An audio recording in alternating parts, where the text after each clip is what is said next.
Hello, Internet, and welcome to Only Kinda Everything. There is a lot to talk about today, so we're going to get right into it. The first topic on the list is Capcom, of all things.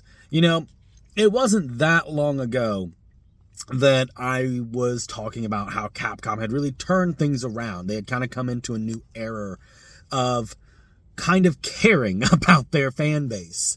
And yet here we are in 2024, and Capcom seems to be going down the wrong path again. You could easily point to Street Fighter and its launch being kind of the start of this. Definitely, I think something to point out is how Capcom treated the much anticipated crossover with Spy Family. That just didn't go over well. They could have provided people actual characters, and I think that's what everyone wanted, but instead they did, the thing with their avatar program for Street Fighter. And as bad as that went over, somehow they've done worse. If you haven't heard, Dragon's Dogma 2 has released, and boy howdy, man. The amount of microtransactions that they have put in this game after the review copies were sent out. So review copies came out, they were reviewed very well, and then the microtransactions were added, which is kind of a scummy practice to begin with. But the ability to change randomized features of your character at start is a paid piece. Fast travel, paid content. Man, you would think at this juncture Capcom has been around long enough to know what does and doesn't fly. There's an obvious pushback in the video gaming community for less microtransactions.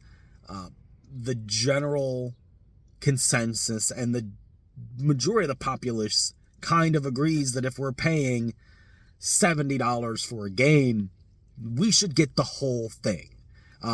This idea of microtransactions being a way to subsidize income, I get it, I do. But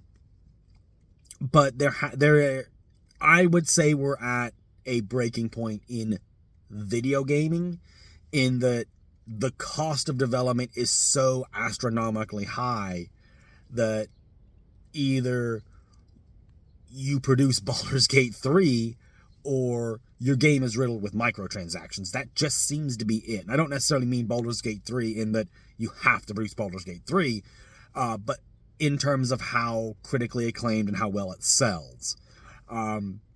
Which that in itself is an issue because that creates expectations. You could argue that Final Fantasy VII has had, specifically Rebirth, hasn't hit the sales expectations, but that's a topic for another day, guys. We're not going to get into that. We want to kind of keep on focus with Capcom because they hold a lot of really important properties, and I mean, not important, but I think a big concern for anyone who is a fan of Capcom right now is, how does, Street Fighter and now Dragon's Dogma 2, how does that spell a future for games like Mega Man? Games like Monster Hunter that really, Monster Hunter is kind of by nature a game that you could integrate microtransactions into. And I'm not a fan of them, but I could see where they would fit in that. But Mega Man, they would absolutely abuse microtransactions. So hopefully that isn't the case. And the next Mega Man game we get proper, be it a Battle Network, a Mega Man Legends, a Mega Man itself, an X game, it's just Mega Man. The Mega Man Cross game that came out, they had the online version and they just released the offline version. it's cool. I think it's interesting to be able to jump in and play as different characters from Base.exe to Tron Bonne to Nightmare Zero. Yeah, that's cool, but that's not necessarily a traditional Mega Man game. It still, at the end of the day, does kind of play like a phone game. But hopefully, Capcom, they learn from these mistakes quickly, they rectify, and whatever the next project that comes out is not a mess. I don't like having to say, man, these companies know better, they should have done better. But the next thing we're going to get into Mercedes Mone. Her debut happened, and perhaps the most interesting bit about that debut isn't necessarily the debut itself, which congratulations to her and Tony Khan and AEW for that hat trick of Will Ospreay, Kazuchika Okada, and then Mercedes herself. We're going to talk about kind of some of the things Mercedes said before the debut and the look that it gives, that this huge star that AEW has signed is already saying, oh yeah, I want to go back to WWE someday. As a WWE fan, I would hope that she does eventually come back, but from a business standpoint, man, that's a bad idea. It's a bad optic. Why you're signing to this company, you shouldn't be already talking about going back to any other place, save maybe New Japan, because of the working relationship there. It's a bad optic for you, and it's an even worse optic for your new employer. There's already talk of people backstage saying that, man, she shouldn't be saying that. There are people who are in AEW that are just there until WWE calls them back, and they're not really trying to help further the business.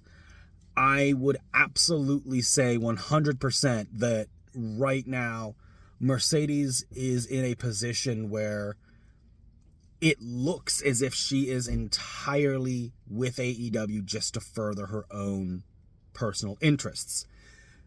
And that's fine. AEW allows her to work more directly with Warner Brothers Discovery, which that's a whole nother topic.